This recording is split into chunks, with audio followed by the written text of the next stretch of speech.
मोहतरम दोस्तों बुजुर्ग अल्लाह वाला भाईरा শুরুতেই আপনাদের একটা কথা আমি শোনাচ্ছিলাম এই দুনিয়ার প্রচলিত কায়দা হলো তুমি আমার সঙ্গে যেমন করবে আমি তোমার সঙ্গে তেমন করব তুমি আমাকে যে ভাষায় সম্বোধন করবে আমি ঠিক সেই ভাষাটা তোমার সঙ্গে ব্যবহার করব मेरे मोहतरम दोस्तों बुजुर्ग আমি কাউকে যদি আব্বা বলে ডাকি তো সে আমাকে আব্বা বলে সাড়া দেবে কি হ্যাঁ না বলে ভাই এদিকে তাকান এই ছেলে পিছনে কি দেখো যদি পিছনে শখ থাকে তো পিছনে চলে যাও আমি যদি আপনাকে ভাই বলে ডাকি তো আপনি আমাকে ভাই বলে সাড়া দেবেন কি জি ঠিক না ভুল যদি এটা ঠিক হয় তাহলে এবারে বলো যে নবীর সুপারিশ ছাড়া আমি জান্নাতে যেতে পারি না যে নবী কিয়ামতে আপনাকে না নিয়ে জান্নাতে যাবেন না যে নবী সারাটা জীবন আপনার আমার জন্য কাঁদতে কাঁদতে দুনিয়া ছাড়লেন মরার সময়তেও চোখের পানি শুকালো না মরার সময়ও চোখের পানি ফুরালো না শেষ সময় চলে যাবে জিবরাইল আজরাইল এসেছে তো অঝর চোখে পানি জিজ্ঞাসা করছেন আতাব কি ইয়া রাসূলুল্লাহ এখন আপনি কাঁদছেন কেন আলআন ইউসিলু হাবিবু ইলাল হাবিব একটু পরেই তো মাহবুবের সঙ্গে হাবিবের সাক্ষাৎ হবে প্রেমিক আর প্রেমিকার প্রেমালাপ হবে আপনার চোখে পানি কেন তো শোনাচ্ছে লি উম্মতিহি এই চোখের পানিটা শুধু আমার উম্মতের জন্য যে নবী শেষ সময়ে দুনিয়া ছাড়ার সময় উম্মতের জন্য কাঁদতে ভুললেন না যে নবী কিয়ামতে উম্মতকে না নিয়ে জান্নাতে যাবেন না যে নবী আরশে বসে উম্মতের জন্য বলেন অন্য কারোর জন্য বলেন না নবীর আমাল আখলাক দেখে আল্লাহ খুশি হয়ে সালাম দিলেন আসসালামু আলাইকা আইয়ুহান নবিয়্যু ওয়া রাহমাতুল্লাহি ওয়া বারাকাতুহু নবী এতে খুশি হলেন না বরং ঘুরিয়ে বললেন আসসালামু আলাইনা ওয়া আলা ইবাদিল্লাহিস সলিহিন আমার উম্মতদেরকে আপনার নেক বান্দাদেরকে আপনি বাদ দেবেন না কারণ আমি উম্মতের জন্য এখানে এসেছি আমার জন্য না কুয়েদা এলাকার বন্ধুরা বিশেষ করে পরাননগরের বাবাজিরা যে নবী উম্মতের জন্য মায়ের পেটে থেকে পরেই সিজদাতে চলে গেলেন লম্বা সিজদা করলেন আর ফের বাচ্চা চিত হয়ে শুয়ে পড়ল আম্মাজান আমিনা বলেন যে সিজদাতে মাথা রেখে কি যেন বলছিল কুলতু মা কুলতু কি যেন বলছিল কথাগুলো আমরা বুঝতে পারছিলাম না তিনি আল্লাহর কাছে কাঁদছিলেন আল্লাহ আমার উম্মতকে আপনি বাঁচান मेरे मोहतरम दोस्तों बुजुर्ग तो माয়ের পেটে থেকে পড়ে উম্মতের ফিকির দুনিয়া ছাড়ার পূর্বে উম্মতের ফিকির আসমানের দিদারেতে উম্মতের ফিকির আর কিয়ামতের ময়দানে উম্মতের ফিকির ছাড়া আর কিচ্ছু থাকবে না 313 জন রাসূল পাঠিয়েছেন আল্লাহ কত রাসূল জোরে বলেন 313 জন রাসূল এসেছে 1 লক্ষ কিংবা 2 লক্ষ 24,000 নবী এসেছে কিয়ামতের ময়দানে প্রত্যেকটি নবী সেদিন চিৎকার মেরে বলবে রব্বি নফসি আল্লাহ আমাকে বাঁচা, আমাকে বাঁচা। লা তাসআলু আম্মি ওয়ালা তাসআলু উখতি ওয়ালা তাসআলু ইবনি। আমি আমার বেটার জন্য বলবো না, বেটির জন্য বলবো না, মায়ের জন্য বলবো না, বাপ দাদার জন্য বলবো না, তুই আমাকে বাঁচা। সারা কায়নাতের মানব যেদিন একটা কথা বলবে নফসি নফসি, সেদিন অদূর একটা আওয়াজ আসবে, ক্ষীণ আওয়াজে, হাবলি উম্মতি রব্বি হাবলি উম্মতি। সবাই তাকাবে, এটা কে? তো সবাই ঘুরে তাকালে দেখবে যে মুহাম্মাদুর রাসূলুল্লাহ, আর কেউ নাই। আমার পরাণনগরের বন্ধুরা,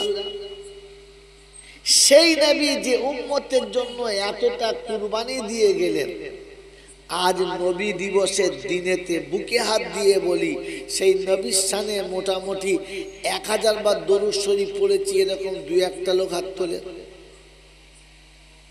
পড়েন নাই।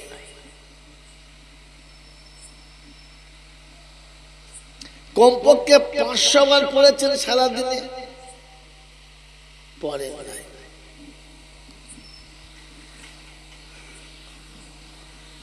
কমপক্ষে আজকে দিনে জলসায় বসে প্রাণ ভরে দরুদ পড়েছেন কজন? হাত তোলেন তো।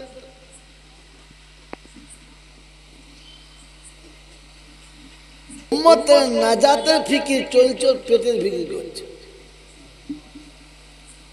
এখনো চিন্তা হচ্ছে যদি মেয়ের শ্বশুর না খায় আমার মুসিবত।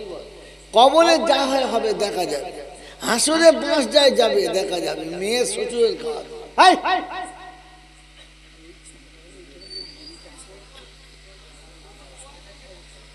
मेरे मोहतरम दोस्तों, बुजुर्ग अल्लाह वाला भाई ना, ज्ञानी जनेरा, যে নবী একটা মুহূর্ত পর্যন্ত উম্মতকে ভুললেন না।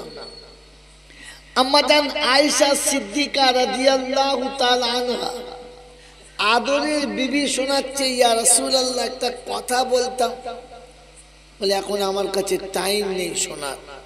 বললাম আমি আয়েশা বড় আশা করি আসর থেকে মাগরিব পর্যন্ত দাঁড়িয়ে আছি, একটা কথা, একটু আমার জন্য একটা কথা শোনা যায় না? আল্লাহ রাসূল দাঁড়ালেন, বললেন ইয়া রাসূলুল্লাহ কথাটা খুব গোপন কথা, একটু কাছে আসতে হবে, দূরে থেকে বলা যাবে না। আল্লাহ নবী কাছে এলেন। আম্মা জান আয়েশা নবীর মোবারক হাতটাকে ধরে টেনে ঘরের ভিতর নিলেন। কি ব্যাপার?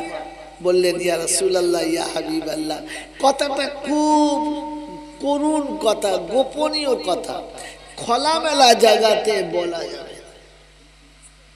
কি গোপন কথা বলো? বললেন ইয়া রাসূলুল্লাহ, ইয়া হাবিবাল্লাহ, আমার পরনের কাপড়টা ছিঁড়ে গেছে, একটা কাপড়ের ব্যবস্থা করতে হবে। এটা গোপন কথা? এটা বলার জন্য ঘরের ভিতরে? কারণ স্বামীর মনে ব্যথা লাগুক এটা চাইতেন না। আমাদের বাড়ি বউ বলতো, তোর চোখে বাজ পড়েছে না, কানা হয়ে গেছে? হ্যাঁ, তো 14 গোষ্ঠী অন্ধ, দেখা পাই না কি পড়ে আছি? ও তো বউ নয়, জঙ্গলের পাশে ঘেউ ঘেউ করে সেই মা, সারাদিন খালি ঘেউ ঘেউ ঘেউ ঘেউ চলছে। মেরে মোহতরম দোস্তর বুজুর্গ, আল্লাহ নবীর উত্তর কি?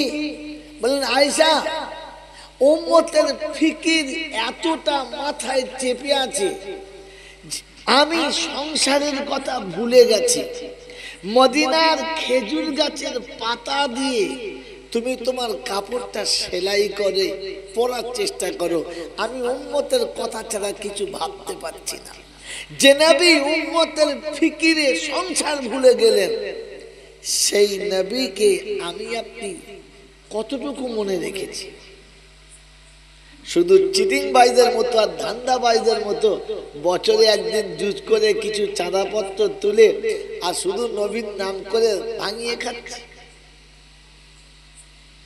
কোন আশায় বসে আছে যে কিয়ামতে নবীর সুপারিশ পাবো? আমাদের মারিয়া কিবতিয়ার কোলের বাচ্চা মৃত্যুর মুখোমুখি হয়ে গেছে, বাচ্চা মৃত্যুর সামনাসামনি যে কোনো সময় চলে যাবে, তো বাদীকে দিয়ে ডেকে পাঠাচ্ছে, আল্লাহ রাসূলকে গিয়ে বলো না মেহমান মনে হয় চলে যাবে, যেন এসে দেখা করে। বাদী গিয়ে রাসূলকে ডাকছেন, আসসালামু আলাইকুম ইয়া রাসূলুল্লাহ। বাদী নবীকে সালাম দিয়ে ডাকছে। আমাদের দেশের বউরা তো সালাম দেয় না, দেয় রাখালের মতো ডাকে, কই গো, ও গো, ও কি ভুল বললাম, কি বলে ও, তার মানে হ্যাঁ, জন্তু জানোয়ারকে যেমন ডাকে ওই রকম ডাকে, ওগো হ্যাঁ গো, বলছে কে কাকে বলছে। ও বাদী গিয়ে সালাম দিয়ে রাসূলকে ডাকছেন, ইয়া রাসূলুল্লাহ ইয়া হাবিবাল্লাহ। আম্মা জান আপনাকে ভিতরে স্মরণ করছিল, চলেন ডাকছে না, ভিতরে স্মরণ করছিল। আল্লাহর নবী উম্মতের গাম, উম্মতের ব্যথা, উম্মতের ফিকির এতটা মাথাতে চেপে আছে যে বাদীকে জবাব দিলেন চলো আসছি, আসছি বলে উম্মতের ফিকিরে সবটাই ভুলে গেলেন।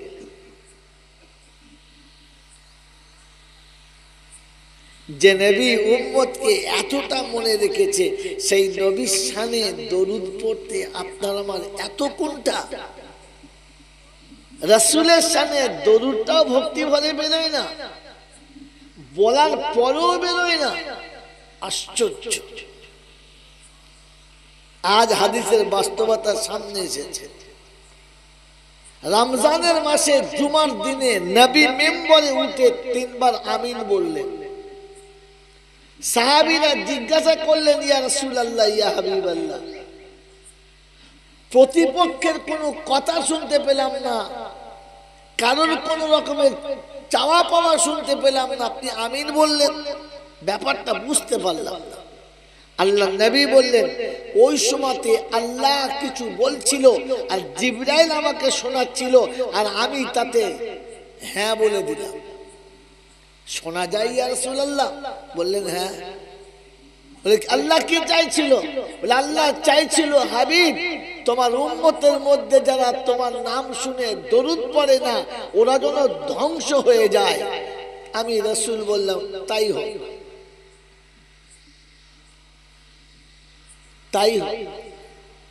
আর সারা পৃথিবীর মুসলমানদেরকে কুত্তা মারা করে নিয়ে আসছে আর ছেঁচড়ের মতো চারিদিকে ছুটছে আর কাঁদছে, এর পরেও এখনো সজাগ হতে পারি নাই, এর পরেও এখনো আমাদের আকল আমাদের কাছে আসে নাই, এর পরেও এখনো আমি আমাকে বুঝাতে পারলাম না যে আমি নবীর সুন্নাত থেকে কতটা সরে গেছি। এখনো স্ট্যাটাসের উপরে পড়ে আছে, এখনো পর্যন্ত ডেভেলপমেন্ট হতে যাচ্ছে। জীবনে কত টাকা কামিয়েছেন মিথ্যা বলে? কত টাকা কামিয়েছেন সুদ খেয়ে? কত টাকা কামিয়েছেন জাল জুচ্চুরা চিটিংবাজি করে? আল্লাহর নবী সাল্লাল্লাহু আলাইহি ওয়াসাল্লামের সুন্নতে আসেন, আল্লাহ এতটা ডেভেলপমেন্ট করবে যে পৃথিবী আপনার দিকে তাকিয়ে ভাবতে বাধ্য হবে যে এতটা বড় হলো তো হলো কি করে। ভারতবর্ষের যতগুলো চিট ফান্ডের মালিক আছে, ভারতবর্ষের যত বড় বড় চিটাররা আছে, যারা টাকার পাহাড়ে শুয়ে আছে, কত টাকা আছে তাদের কাছে? আল্লাহর নবীর একজন সাহাবী আব্দুর রহমান ইবনে আওফ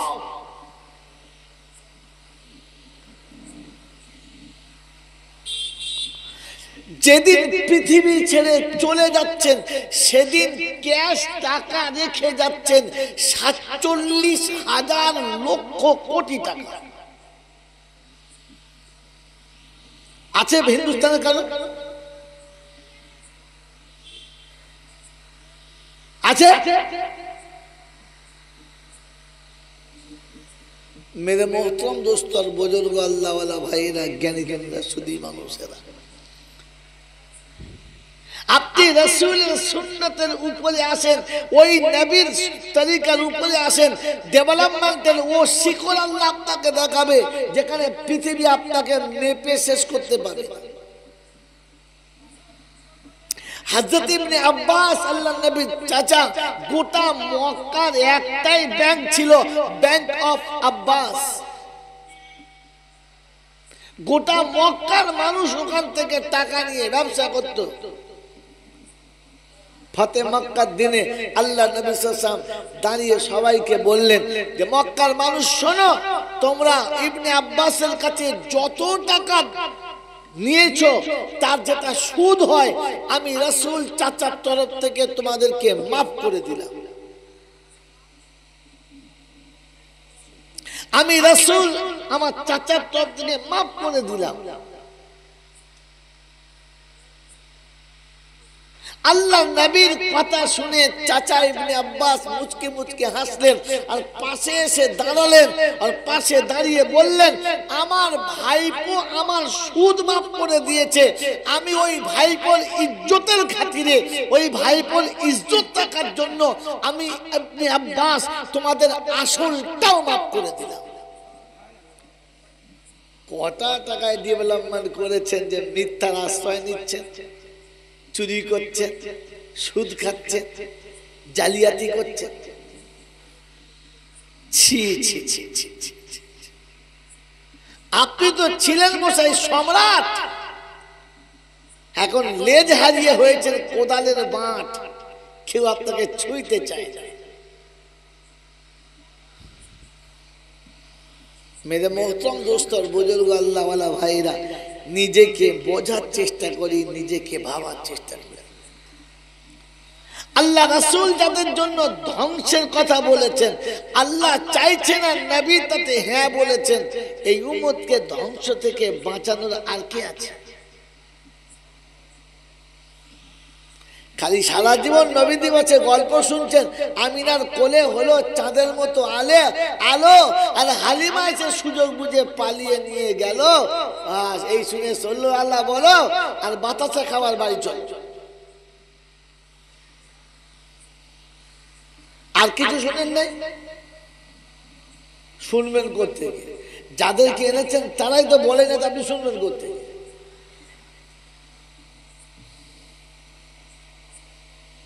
মেরে মোহতরম দোস্তর, বুজুর্গ, আল্লাহওয়ালা ভাইরা, মক্কায় যতগুলো মহিলা বাচ্চা নিতে এসেছিল প্রত্যেকটি মহিলা আল্লাহর নবীকে দেখেছেন, কাছে গেছেন, নেয় নাই এই মনে করে ইয়েতিম বলে, নেয় নাই এই জন্য যে তার পিতা ছিল না বলে, নেয় নাই এই জন্য যে পরবারিশ করে কিছু মূল্য পাবে না সেই বলে। কোন দায় বলতে পাবে না যে আমি মুহাম্মাদুর রাসূলুল্লাহকে দেখি নাই বা আমি আমার কাছে কিন্তু আসে নাই। আল্লাহ পাক সবাইকে সামনে দিয়ে ঘুরিয়েছে, কিন্তু সবাই ইচ্ছা করে এড়িয়ে গেছে যে এই বাচ্চা ইয়েতিম নিলে কিচ্ছু পাবো না, ঘর থেকে খাইয়ে বড় করতে হবে। সবাই এড়িয়ে চলে গেছে। অবশেষ দুর্বল, কমজোর, দুঃখিনী হালিমা তিনি স্বামীকে বললেন, দেখো খালি ঘুরে যাওয়ার থেকে তো কিছু নিয়ে যাওয়া ভালো। বললে হ্যাঁ, তাহলে ওই বাচ্চাটাই চলো যেটা কেউ নাই। এতিমকে যখন কোলে তুলে নিয়েছে তো যে বুকটা কাটলে 2 ফোঁটা রক্ত বেরোতো না, ওই বুকে দুধের ফোয়ারা এমন ফুটেছে যে দুটো বাচ্চা পেট ভরে খাবার পরও বুক যেমন ছিল তেমনই থেকে গেছে, আর দুটো বাচ্চা খেয়ে এমন ঘুমিয়েছে। আম্মা জান হালিমা বলেন, এর আগে আমার বাচ্চা এতটা ঘুমিয়েছে আমি জানি না। কোন কিতাবে আছে? আর রাহিকুল মাখতুম বই তুলবে।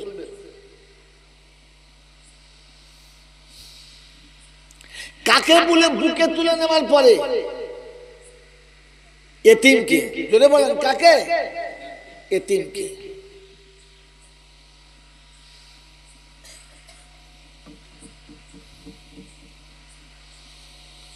আমাদের হালিমা বাচ্চা কোলে নিয়ে উটের পিঠে চেপেছে,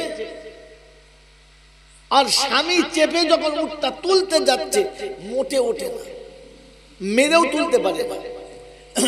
তো স্বামী বলছে আসার সময় দুর্বল ছিল, চলতে পারছিল না, আর মনে হয় যাবি না। নেমে গেলে একজন চেপে দেখি, হালিমা বাচ্চা নিয়ে চেপেছে, চাপতে দেরি বিদ্যুতের মতো উঠে গেছে। এই তো ভালোই তেজ আছে, ফের বসিয়ে চেপেছে, ওঠে না।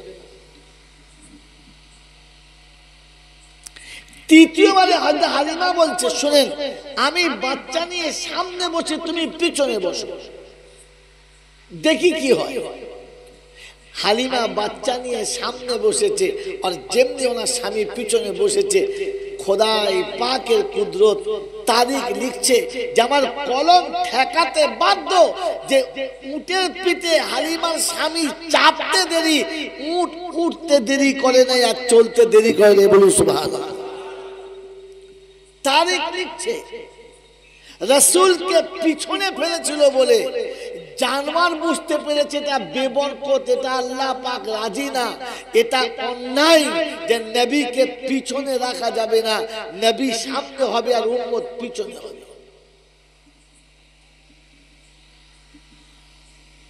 আপনার আমার নমুনা কি?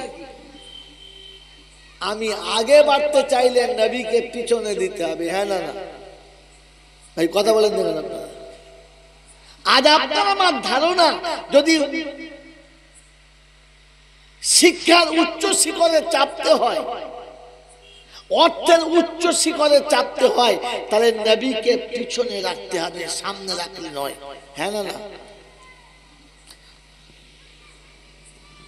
তাই আমার মেয়ে কোরআন জানুক আর নাই জানুক, আমার মেয়ে ধর্ম জানুক আর নাই জানুক, আমার মেয়ে কলেজে একটা ভালো ডিগ্রি নিয়েছে, পোশাক পড়ুক আর নাই পড়ুক, আর সরকার ঠিক করেছে মেয়ে মানুষের একেবারে নাভির নিচে 4 আঙুল পরে থেকে পুরোটা খুলে দিতে হবে, যেন এড়ে গরু সবসময় খারাপ হয়ে থাকে, বসার সুযোগ না পায়।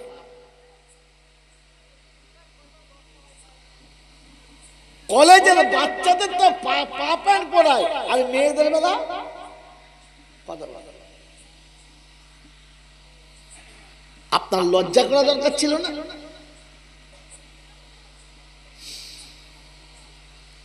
এইটুকু টি-শার্ট, হাত তুললে, হাতটা উঁচু করলে সুরঙ্গ পথ দিয়ে সুন্দরবন পর্যন্ত দেখা যায়।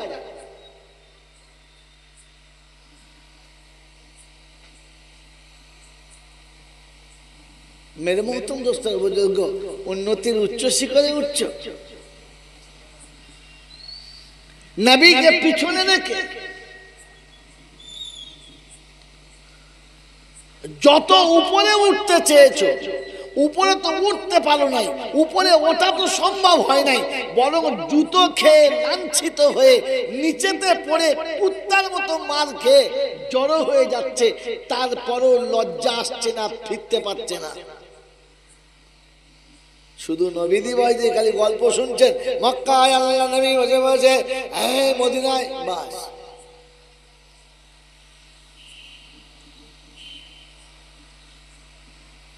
যারা আসার সময় রাস্তাতে হালিমাকে তিরস্কার করেছিল, তোকে নিয়ে আসা ভুল হয়ে গেছে, যেতে হবে না, ফিরে যা, কারণ সে তাদের সঙ্গে চলতে পারছিল না। মক্কা থেকে ফিরে যাবার সময় হালিমার উটের গতি এতটা বেড়েছে যে মাঝ পথে তাদের ধরে ফেললো এবং তাদের থেকে ক্রস করে আগিয়ে গেল। ওরা বলতে লাগলো, হালিমা কি মন্ত্র তোর উটের কানে দিলি, কি মন্ত্র তোর উটকে দিলি যে আমাদেরকে ফেলে পালিয়ে যাচ্ছিস? মন্ত্রটা কি ভাই? মন্ত্রটা কি? মন্ত্র মুহাম্মাদুর রাসূলুল্লাহ সাল্লাল্লাহু আলাইহি ওয়াসাল্লাম আল্লাহর নবীকে যখন উটের পিঠে চাপিয়েছে, উটের ক্ষমতা বেড়েছে, গায়ের রক্ত বেড়েছে, চলার ক্ষমতা বেড়েছে, দুনিয়াকে পিছনে ফেলে আগিয়ে চলে গেছে। আয় মুসলমানের ছেলে, এক এলাকার বন্ধুরা, যদি পৃথিবীর সমস্ত জাতির উচ্চ শিখরে তুমি থাকতে চাও, রাসূলের সুন্নতকে হালিমার মতো বুকে জড়িয়ে নাও। খোদার কসম করে বলছি, দুনিয়া একদিন তোমার পিছনে যাবে, দুনিয়া তোমার পিছনে আসতে বাধ্য হবে, আর তুমি আগিয়ে যাবে। আল্লাহ তোমাকে আগিয়ে নিয়ে যাওয়ার জন্য ওয়াদা করে রেখেছে। আপনি আর আমি তো ঠিক করেছি এ মৌলবীদের পাল্লায় পড়লে হবে না, বুঝতে পেরেছো? একটু কিছু করতে হবে। কিরকম করে বলে নেন তো, ছি ছি ছি ছি।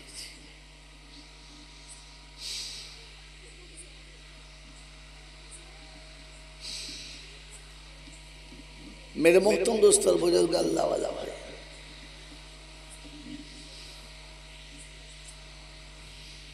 সেদিন দলের সাথীদের থেকে ওভারটেক করে হালিমা চলে যাচ্ছিল কোলে কি নেওয়ার জন্য? জোরে বলে ভাই, কোলে কি নেওয়ার জন্য? খালি জলসা শুনছেন, মাথায় রাখছেন না? কোন জিনিসকে কোলে নেওয়ার জন্য, কোন জিনিসকে কোলে নেওয়ার জন্য সেদিন হালিমা সাথীদের থেকে ক্রস করে আগে চলে গেছে? কোন জিনিস? ভুল শব্দ মূল্যায়ন হচ্ছে। সেদিন হালিমা ক্রস করে চলে গেছে, যাদেরকে ক্রস করছে সবাই যাকে ঘৃণা করে ফেলে দিয়ে চলে গেছে, সবাই যাকে অনীহা করে ছেড়ে দিয়ে চলে গেছে, সবাই যার দিকে ভালোবাসার চোখে তাকায় নাই, ওই ইতিমকে কোলে তুলে নেওয়ার কারণে আল্লাহ ইতিমের বরকতে হালিমাকে আগিয়ে দিয়েছে, আর ইতিমকে পিছনে ফেলার কারণে সাথীদেরকে আল্লাহ পিছিয়ে দিয়েছে। ইতিম কোলে নেওয়ার কারণে, কি কোলে নেওয়ার কারণে? আপনার আমার ইচ্ছা কি নেব? এতিম নেব? কথা বলে, সমাজে যদি আগিয়ে যেতে চাই, আখিরাতে যদি আল্লাহর নৈকট্য লাভ করতে চাই, আর ইহকালে পরকালে যদি আগে থাকতে চাই, কোলে এতিম নিতে হবে। কি নিতে হবে? জোরে বলেন, জোরে বলেন। নেব ইনশাল্লাহ? কি নেব? কথা বলে না, নেব? কে কে নেবো? হাত তোলেন তোমার সাথে। ভেবে হাত তোলেন না, খালি শুনে। হ্যাঁ, কিছু লোক হাত তোলে না, মনে মনে করছে দেখি কি বলে। ওকে জিজ্ঞেস করে আপনি নেবেন না? বলবে হ্যাঁ নেব। তোলেন না কেন? তার মানে দেখছি আমি 2 নম্বর বুদ্ধিমান। কলম্বো কথা বলছেন না? যদি জিতে যায় আমি তোর দলে ছিলাম, আর যদি হেরে যায় তাহলে আমি তো হাত তুলি নাই। তার মানে কি? এটাও নেফাকের একটা গ্রুপ, এটাও মুনাফিকের একটা নমুনা। মেরে মোহতরম দোস্ত বুজুর্গ, কাফেরদের যা হবে হবে, মুনাফিকদের কষ্টের শেষ থাকে না। ঈমানওয়ালাদের হাতে একটা আলো দেওয়া হবে, নূর দেওয়া হবে, আর হাসরের ময়দানে তাদের হাতে আলো দিয়ে চলতে বলা হবে। তারা সেই আলো দিয়ে ফুলসাতের পুল বিদ্যুৎ গতিতে পেরোবে। মুনাফিকের হাতে একটা আলো দেওয়া হবে,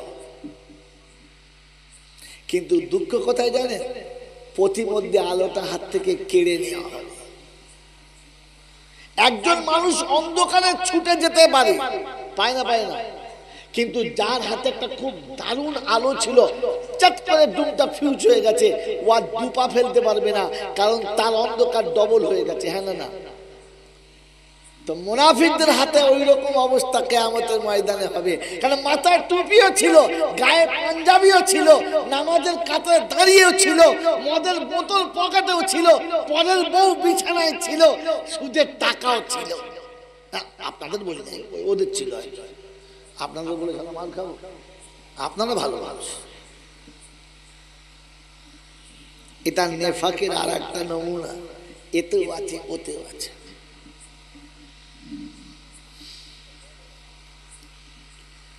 আল্লামিয়াতুল বালাগাত সারা মিসকাত ইমদাদিয়া শেখ লিখেছে, এতে আছে নাফাকা ইউনাফিকু মুনাফিকুন, এটা হচ্ছে ওই রকম জঙ্গলি চूहा की तरह जिसका घर में दो राह होता है। গাছের ডালে পালায় ফল টল খেয়ে বেড়াচ্ছে, মানুষ যেই তাড়া করে প্রকাশ্য জায়গায় একটা সুন্দর গর্ত আছে, শুট করে ঢুকে পড়ে। শালা এখানে ঢুকেছিস, দাঁড়া একটু গর্ত করে ঢালে পানি, যে পানি দিলে বেরোবে। কিন্তু ওর আর একটা ওই গর্তের আর একটা মুখ আছে, যেটা একদম পানির কাছে গিয়ে বার করা আছে। ও যত পানি দেয় ওখান থেকে পানি বেরোয়, ইঁদুর আর বেরোয়। কারণ কোন রাস্তা দিয়ে ও বার হয়ে গেছে মালিকও বুঝতে পারে। কথা বুঝে এসছে বাবাজি?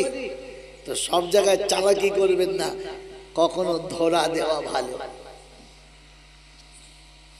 ধরা দেওয়া ভালো। মনে থাকবে ইনশাআল্লাহ, এতিম নব সাথী ইনশাআল্লাহ।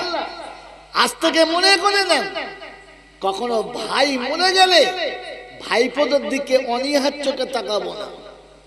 এখন তারা এতিম, এখন তারা অসহায়। যখন রাস্তায় বসে কাঁদবে, আপনি কোলে তুলে নিয়ে বলতে পারবেন তো যে আমার ভাই মরেছে, তোর বাপ মরে নাই, আমি তো তোর আর একটা বাপ বেঁচে আছি, কাঁদছিস কেন? আজ থেকে আমি নেবো তোকে, পারবেন বলতে? রাস্তায় মুখে তো হাত তুলে বলে ফেললেন, না বুঝে হ্যাঁ এতিম লোক। বিধবা বোন যখন কেঁদে বাড়ি আসবে আর ভাগনাগুলো ছুটে এসে বলবে, মামা আমাদের দেখার কেউ নেই, মা হাত ধরে নিয়ে চলে এসেছে, বুকে নিয়ে বলতে পারবেন তো যে তোর একটা মা সাথে এনেছে আর দুটো মা তোকে বুকে তুলে নিয়েছে, আমি তো মা মা দুবার মা আমার কাছে আছে? পারবেন বলতে? মেরে মোহতরম দোস্তর বুজুর্গ আল্লাহ ওয়ালা ভাইরা, অসহায়কে কোলে নিলে খোদার রহমত কোলে থাকে। পারবো নিতে? নিতে পারবেন ইনশাআল্লাহ? কিন্তু দুর্ভাগ্য হলো এই, অসহায়কে কোলে নিতে পারবো, মাকে ভাত দিতে পারবো না। এই জমিনে, এই সমাজে, এই দেশে এখন সব থেকে বড় অসহায় হলো মা, তার থেকে বড় অসহায় হলো এখন বৃদ্ধ বাপ। আমার আল্লাহওয়ালা ভাইরা, জ্ঞানীজনরা, সুধী মানুষেরা, আব্বা মাকে পালা করে ভাত খাওয়াচ্ছে, খিদে লেগেছে, রান্না হয়ে গেছে, শ্বশুরের হিম্মত নাই যে বউর কাছে বলবে দুটো ভাত দাও, কারণ তার বাড়িতে পালা নয়। চুপ করে বসে আছে, মনে হচ্ছে ওটা ওর জন্ম দেয় নাই, ওটা ওর বউ মনে হয় ওই গুয়েদা বাজার থেকে কোনো পালুই তোলা থেকে আলাদা করে তুলে নিয়ে এলো, ওরই জন্মের দিনে। লজ্জা করে না তোমার? সারাদিন পরের জমিনে খেটে, সারা জীবন পরের বাড়িতে কাজ করে, কোমরে কাপড় বেঁধে সকাল থেকে সন্ধ্যা পর্যন্ত না খেয়ে উত্তপ্ত রোদে ঘেমে যতটুকু এনেছে সিদ্ধ করে প্রথম তোদের মুখে তুলে দিয়েছে। বাঁচলে তবে আব্বা খেয়েছে, মা খেয়েছে, না বাঁচলে আব্বা মা খায় নাই, পানি খেয়ে শুয়েছে। ওই রকম মার বাপ বৃদ্ধ হয়ে যাবার পরে পালা বাড়িতে ভাত খেতে হয়, আর একটা বাড়ি রান্না করে চাল ক্ষমতা নেই, চাইলেও দেয় না। সিরাতুল নবী জলসা দিয়ে নিজের জীবন ধন্য করতে চাচ্ছ তো, তাহলে সিরাতে এসো। এটা সিরাত। ওসব গল্প শোনা ভুলে যাও, অনেক গল্প শুনেছো, এবার নিজের জীবনটাকে গল্পের সঙ্গে রঙিন করার চেষ্টা করো। সিবগাতাল্লাহ, ওয়ামান আহসানু মিনাল্লাহি সিবগা। মেরে মোহতরম দোস্তর বুজুর্গ আল্লাহ ওয়ালা ভাইরা, জ্ঞানীজনরা, সুধী মানুষেরা, এশার নামাজের আজান হয়ে গেছে, কিংবা শায়দ মাগরিবের নামাজের আজান হয়ে গেছে, আল্লাহর নবী মসজিদের মেম্বরে বসে আজানের পরে এত কেঁদেছেন, এত কেঁদেছেন যে সাহাবীরা পিছনে বসে বসে অবাক হচ্ছে, হয়েছে কি নবী? বিমালুম বেতাহাসা কাঁদলেন, আর কাঁদার পরে আবার কোন রকমের সামাল নিয়ে নামাজ আদায় করলেন। নামাজের পরে সাহাবীরা করুণ স্বরে জানতে চাইলেন, ইয়া রাসূলুল্লাহ, বেয়াদবি হলে মাফ করবেন, জানতে পারি কাঁদার কারণটা? আল্লাহ নবী বললেন, আমি যখন আসছিলাম আসার সময়তে আমার মার কথা মনে পড়ে গেছে। এক বাচ্চাকে তার মা যেভাবে আদর করে ডেকে কোলে নিল, আমার মনে হলো আজ আমার মা থাকলে আমাকে নিশ্চয়ই আদর করতো। আমার মা মনে পড়ে গেছে, রাসূলের মা মনে পড়ে গেছে। কান্নার চোটে গোটা মসজিদ গমগম করছে, মুসল্লি নামাজের ইন্তজার করছে, রাসূল নামাজের মুসল্লায় বলে চোখের পানি ফেলছে। আপনি তো মা বাপ মরে গেলে বিড়ি খাচ্ছেন আর খুশি হয়ে লোক খাওয়াচ্ছেন, গরু জবাই কর, রান্না করেছিস? বললে হ্যাঁ। মা মরে চালু হারাম করে বিড়ি খাচ্ছে, মনে হচ্ছে ওর বাপের জন্মের মনে হচ্ছে, হারামের জন্মের মনে হচ্ছে তো।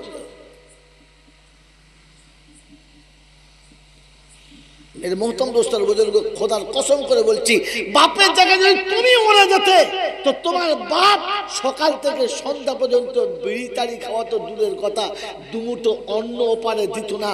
জোর করে খাওয়াতে গেলে ডুকরে কেঁদে যেত, কবরের কাছে বসে বলতো, আমার কোলে থেকে তুই গেলি কি করে, আমি তোকে এখানে নামালাম কি করে। তাকে বুঝানো যেত না যে বাপ তোর জন্য এখন এতটা কাঁদে, ওই বাপ মরে গেছে আর তুমি হাঁটুর উপরে লুঙ্গি তুলে কাঁচা মেরে গামছা কোমরে জড়িয়ে বসে বসে বিড়ি খাচ্ছ আর লোকের খানা খাওয়াচ্ছ। মনে হচ্ছে এই বাপের রক্ত তৈরি তুমি। ছি ছি ছি, আল্লাহ আপনাকে আমাকে ভাবার তৌফিক দান করুন। আল্লাহ তুমি আবেগে ভেসে যাওয়া ভাসিয়ে দিও না। মেরে মোহতম দোস্তর বুজুর্গ, সিরাত শোনাতে গেলে মনে মনে হয় যে খোদা শোনাই কি করে, সিরাতের উপরে তো আমরাই নাই। মেরে মোহতম দোস্তর বুজুর্গ, আল্লাহ ওয়ালা ভাইরা, প্যারা নবী সাল্লাল্লাহু আলাইহি ওয়াসাল্লাম উম্মতের শানে শুনিয়ে রেখে দিয়ে গেছেন, দরুদ বেশি বেশি করে পড়ো, কিয়ামতের ময়দানে এই দরুদের গাছির কারণে তোমাকে নাজাতের রাস্তা সহজ করা। আফসোস, না সকালে ঘুম থেকে উঠে কখনো দরুদ পড়েছি, না সন্ধ্যায় শুতে গিয়ে কখনো দরুদ পড়েছি। নামাজ তো পড়তেই পারলাম না, রোজা তো করতেই পারলাম না, হজ তো করতেই পারলাম না, যাকাত তো দিতেই পারলাম না, ইসলামের আহকাম তো আদায় করতেই পারলাম না, সারাদিনে কোরআন পড়তেই পারলাম না। কমপক্ষে বিছানায় শোয়ার আগে দুবার দরুদ শরীফ পড়ে তো বলতে পারতাম, ইয়া রাসূলুল্লাহ, ইয়া হাবিবাল্লাহ, পারি নাই কিচ্ছু, কিন্তু তোমার সামনে দরুদটা পড়েছি।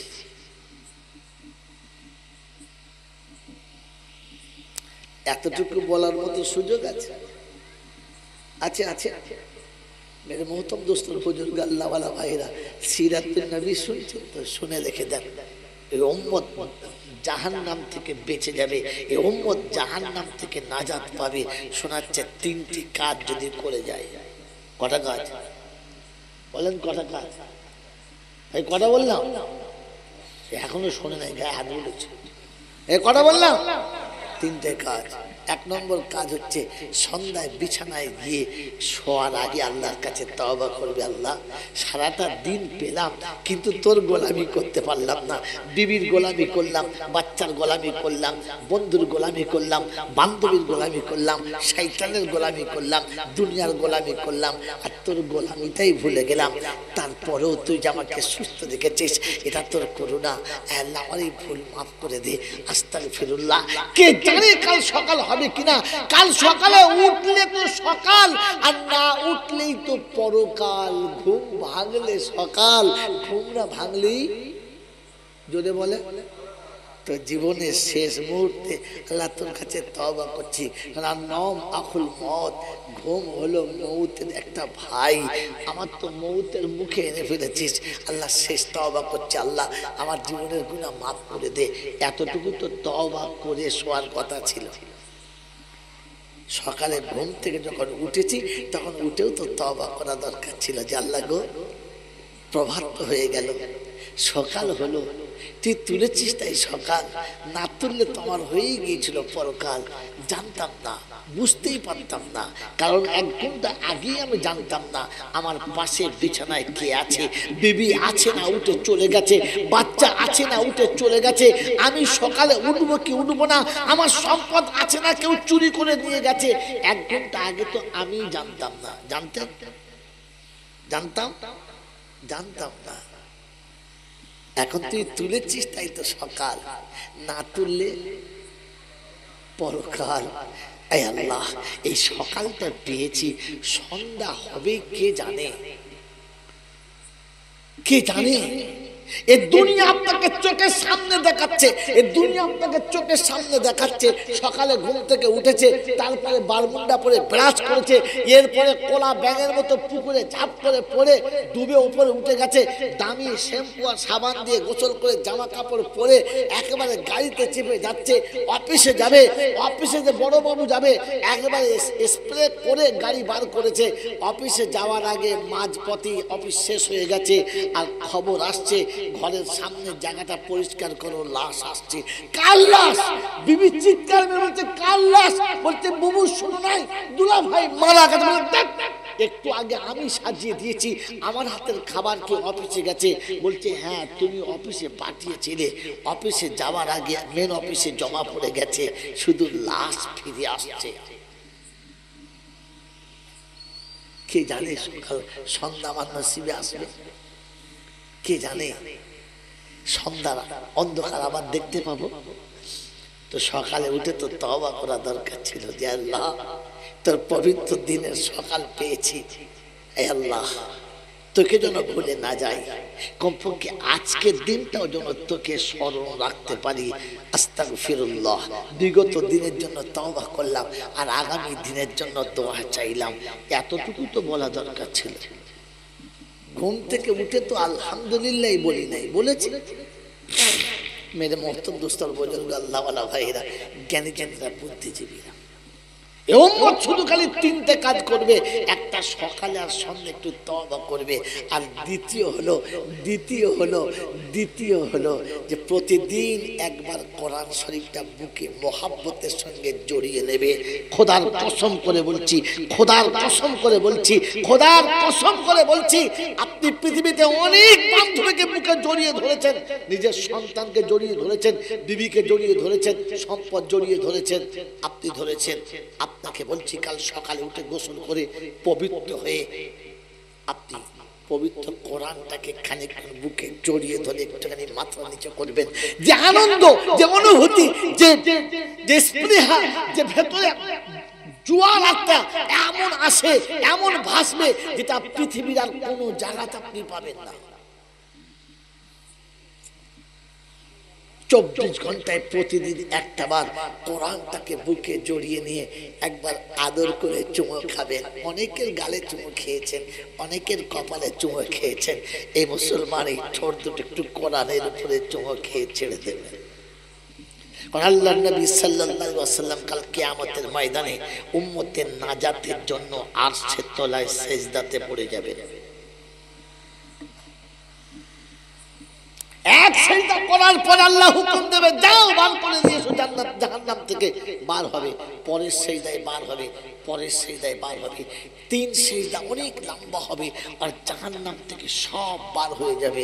আমার আল্লাহওয়ালা ভাইরা, জ্ঞানীজনেরা, সুধী মানুষেরা, আমার সোনামণি মায়েরা, বোনেরা, অবশেষ আল্লাহ নবী বসে আছেন, মনটা মলিন। আল্লাহ জিজ্ঞাসা করবে, হাবিব সব বার হয়ে গেছে? বললে হ্যাঁ। তারপর বললে তাদেরকে বার করতে পারি নাই, কোরআন যাদের বিপক্ষে চলে গেছে, কোরআন যাদের বিপক্ষে মুখ খুলে দিয়েছে। ও পুরাননগরের বন্ধুরা, কার কার ঘরে কোরআন নাই হাত তোলেন। তাহলে মোটামুটি সবার ঘরে আছে, হ্যাঁ না? জোরে বলে, সবার ঘরে কোরআন আছে। পড়তে পারি না ঠিক আছে, কিন্তু একটু আদর করে বুকে জড়িয়ে নিতেও পারি না। পড়তে পারি না ঠিক আছে, একটু পবিত্র অবস্থায় বুকে জড়িয়ে নিয়ে চুমো খেয়ে কপালে ঠেকিয়ে রাখতে পারি না। আল্লাহর কালাম, আমি তোকে পড়তে পারি না, কিন্তু ইজ্জত ও জালালের কসম আমি তোকে ভালোবাসি। এই ভালোবাসার কারণে আপনি বেঁচে যাবেন। কারণ কবরে যখন মাইয়িত শুয়ে যায়, ইদা উজিয়াল মাইয়িতু আলা কবরিহি ওয়াল কুরআনু আলা রাসিহি, যখন মাইয়িতকে কবরে শুইয়ে দেয়, মাথার কাছে কোরআন যুবকের মতো বসে থাকে, ডান দিকে নামাজ, বাম দিকে রোজা, জীবনের সব নেকিগুলো পায়ের কাছে। সবাইকে কোরআন বলে চুপ, সাইলেন্ট, চুপ। কিচ্ছু বলবি না, ব্যবস্থা আমি একা করবো, খালি আসতে দে ফেরেশতাকে। আমার আল্লাহওয়ালা ভাইয়েরা, জ্ঞানী জনেরা, শুধু মানুষেরা কারোর মুখ খুলতে দেয় না। কোরআন একাই পক্ষে দাঁড়ালে কবর আপনার জান্নাতের বাগান, হাসর আমলনামার ডান হাতে, ফুলসিরাত বিদ্যুৎ গতিতে পার, আর হাসতে হাসতে বেহিসাব জান্নাতে। বলবো সুবহানাল্লাহ। কোরআন যখন আপনার সাথে থাকবে পৃথিবীর কেউ আটকাতে পারবে না। আর কোরআন বিপক্ষে চলে গেলে জাহান্নাম থেকে কেঁদেও নবী আপনাকে বাঁচাতে পারবে না। সেই জন্য এতটুকু তো কমপক্ষে আমল করার চেষ্টা করি যে আমরা কোরআনের সঙ্গে খানিকটা জুড়ে থাকবো। চেষ্টা করবেন ইনশাআল্লাহ, করবেন ইনশাআল্লাহ। আল্লাহ আপনাকে আমাকে তৌফিক দান করুক, আমিন। কটা হলো ভাব? কটা হলো? দুটা। এই উম্মত তিনটি আমল করে যাবে বলেছি। কটা বললাম? দুটা। আর তৃতীয়টা হলো মান আহাব্বা সুন্নতি ফাকাদ আহাব্বানি ওয়া মান আহাব্বানি কানা মাইয়া ফিল জান্নাহ। আসার সময়তে কমপক্ষে আমার নবীর একটা সুন্নত নিয়ে আসবে, নবীর একটা সুন্নত নিয়ে আসবে। তাহলে 100 শহীদের সওয়াব। কত? 100। কবরে ফেরেশতা বলছে মান রব্বুকা, হিসাব লাগা, বলে রাখ রাখ। 100টা শহীদের সওয়াব ছিল, জীবনে যা হয়েছে 99টা শহীদের সওয়াব নিয়ে নে, একটা দিয়ে তালি তো বেড়া পার। আরে 99টা লাগবে না, একটা দিলেই তো হবে। তার জন্য জীবনে একটা সুন্নতের উপরে আঁকড়ে ধরে থাকতে হবে।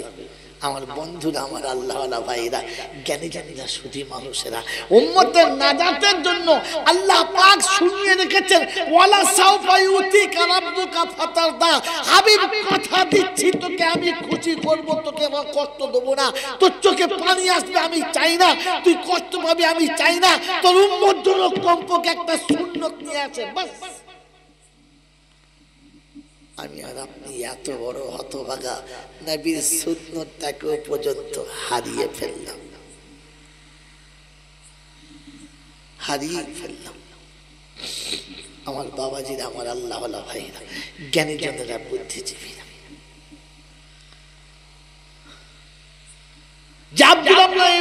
আব্দুর রহমান ইবনে আওফের কথা শোনাচ্ছিলাম। তারিখ নকল করছে যে নবীর স্পর্শ পেলে জাহান্নামের আগুন হারাম হয়।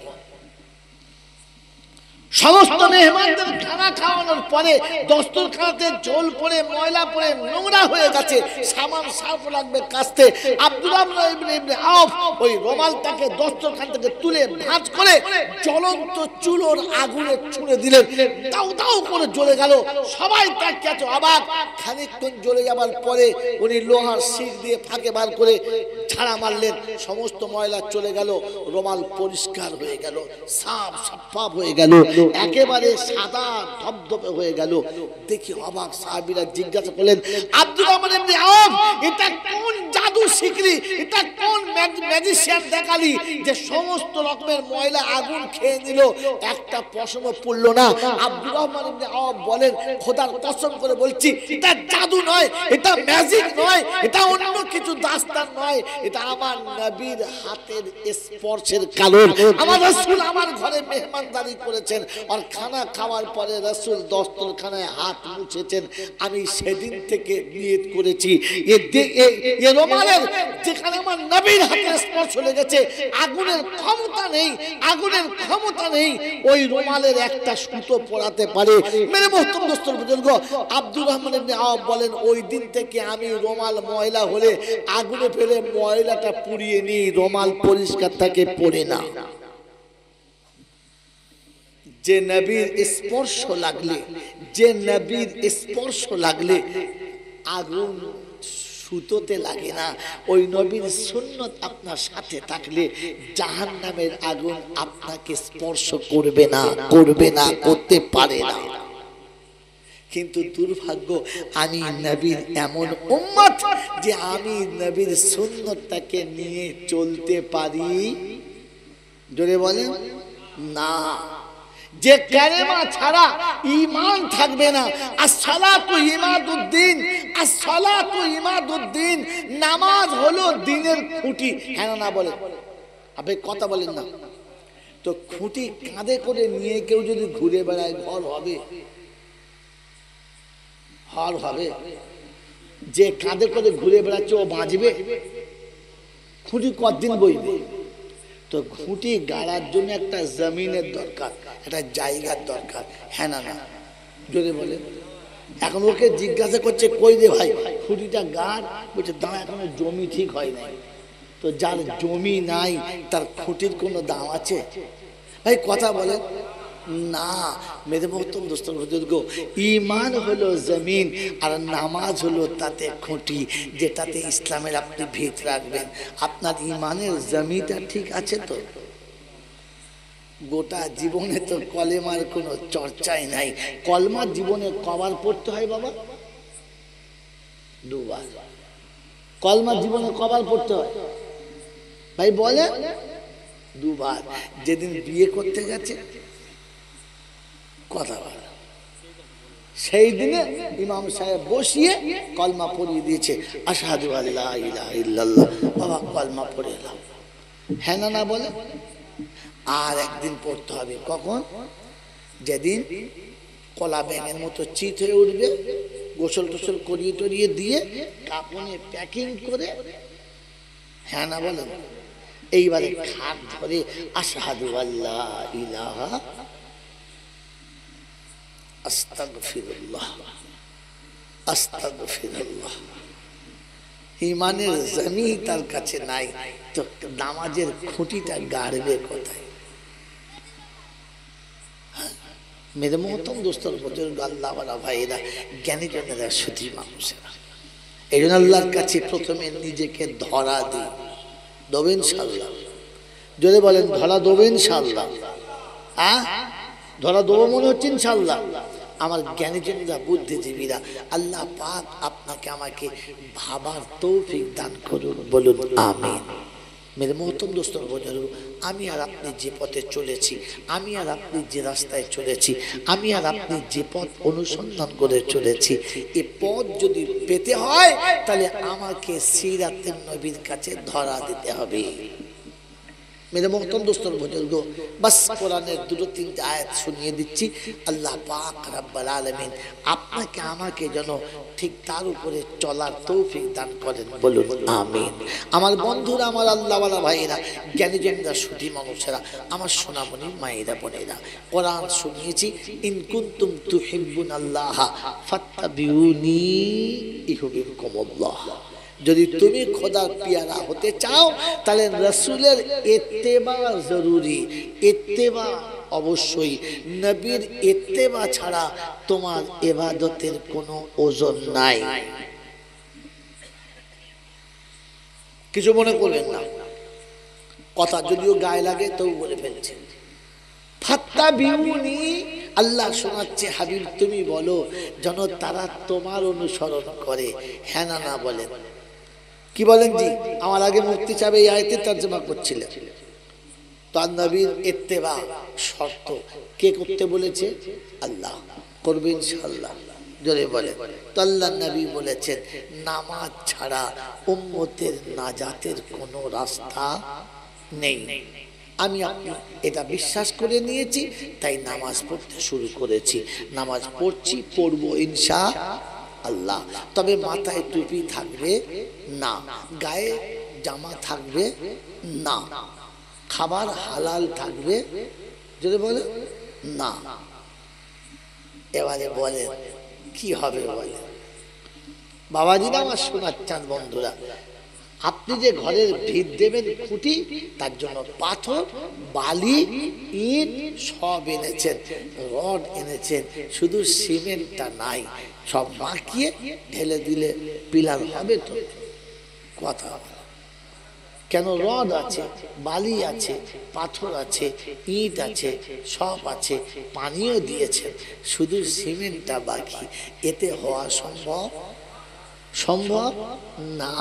তো মেরে মতন দোস্তর বুজুর্গ, আল্লাহওয়ালা ভাইয়েরা, জ্ঞানীজনরা, সুধী মানুষেরা, আপনার আপনার আমার অবস্থা তাই, পোশাক ঠিক নাই, খাওয়া ঠিক নাই, চলা ঠিক নাই, সুন্নতের পাবন্দি নাই, শুধু নামাজ পড়ছি বড় ভাই আল্লাহ, লোকে মনে করছে মারাত্মক নামাজি, কিন্তু নামাজের আসল সিমেন্টটাই নাই। বন্ধুরা আমার, আল্লাহ ওয়ালা ভাইরা, জ্ঞানীজনরা, সুধী মানুষেরা, এজন্য আল্লাহর নবী সাল্লাল্লাহু তাআলা আলাইহি ওয়াসাল্লাম এই উম্মতের নাজাতের জন্য তিনি যে রাস্তা অবলম্বন করেছেন, ওটা আপনাকে আমাকে অবলম্বন করতে হবে। করবেন ইনশাআল্লাহ?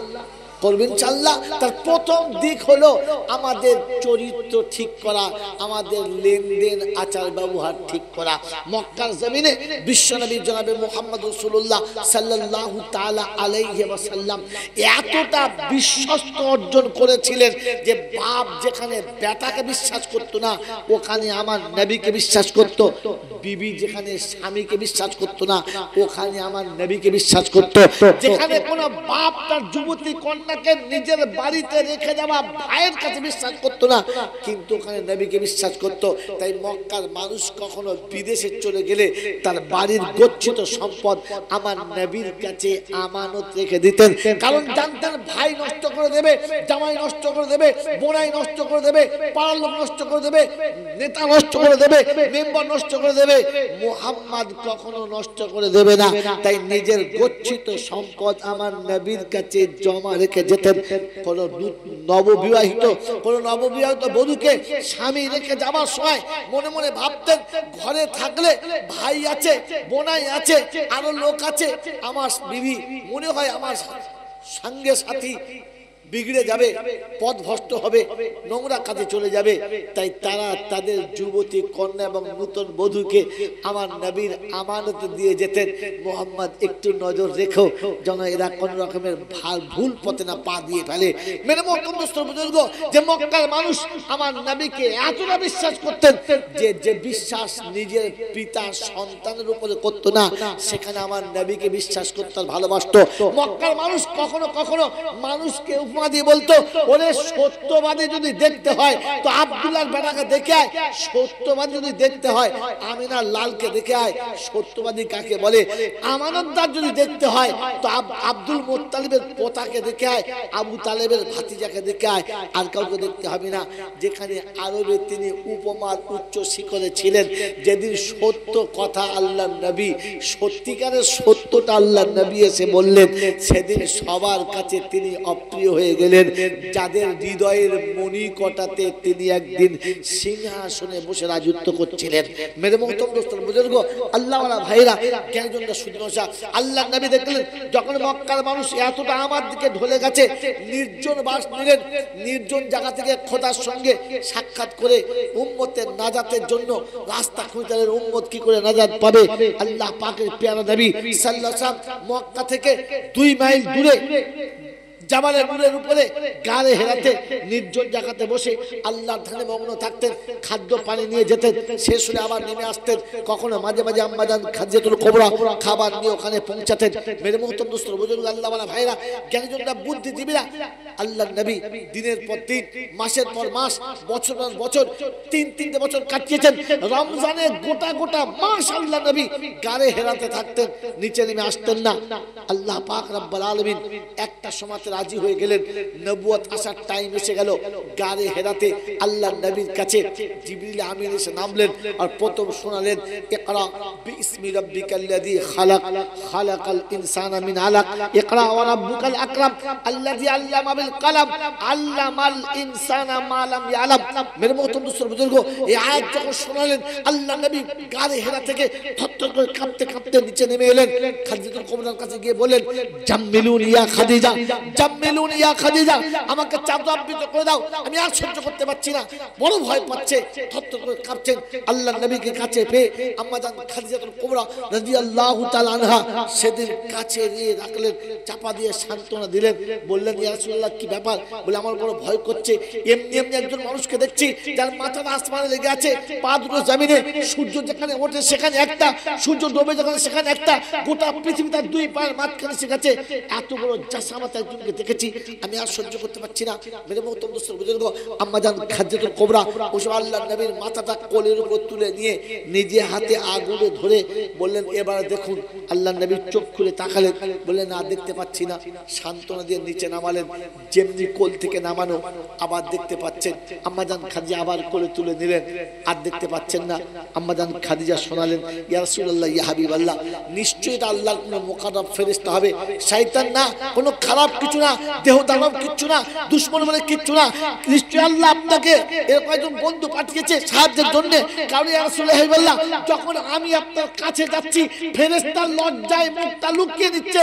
ও যদি শয়তান হতো, ও যদি কোনো খারাপ কিছু হতো, তাহলে আমি কাছে গেলে ও সরে যেত না, ওকে আপনি দেখতে পেতেন।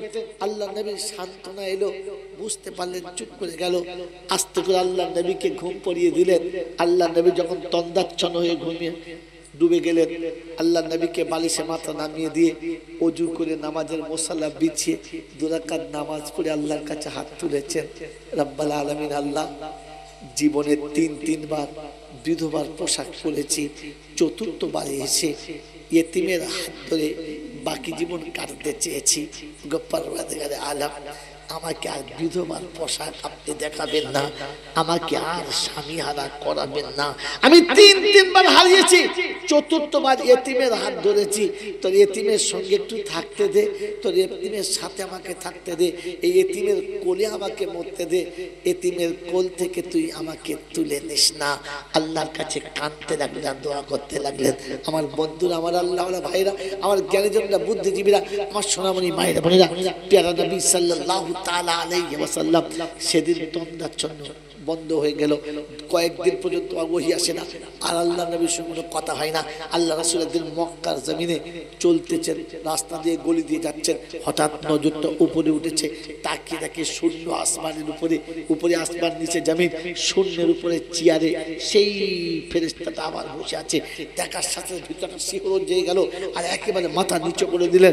ওখান থেকে রাস্তা ঘুরিয়ে নিয়ে সোজা বাড়ি চলে এলেন। এসে আবার আওয়াজ, দাসসিলুনি ইয়া খাদিজা, আমাকে ঢাকা দাও। আবার সেই দৃশ্যটা দেখেছি।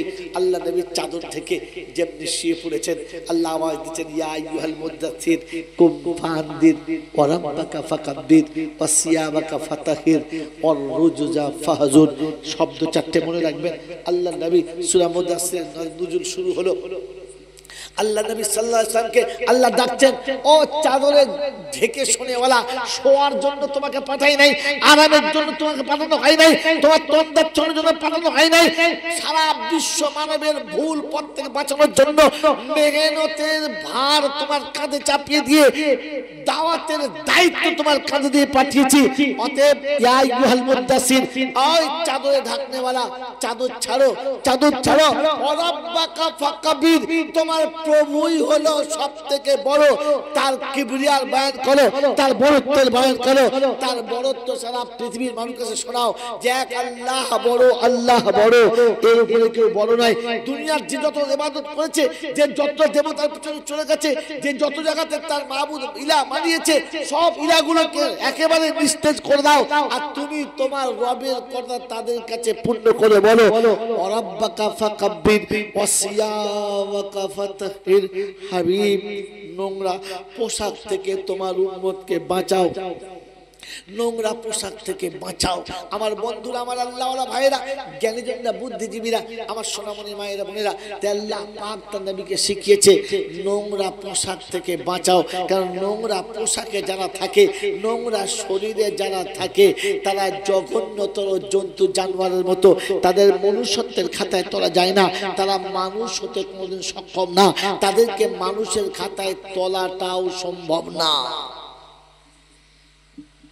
পরাণ নগরের বন্ধুরা, আমাকে হয়তো আর আপনাদের ভালো লাগবে না, আপনারা হয়তো আমার সঙ্গে আর ভালোবাসা রাখতে পারলেন না, তবু অপ্রিয় সত্য হলে বলে দিয়ে চলে যাচ্ছি।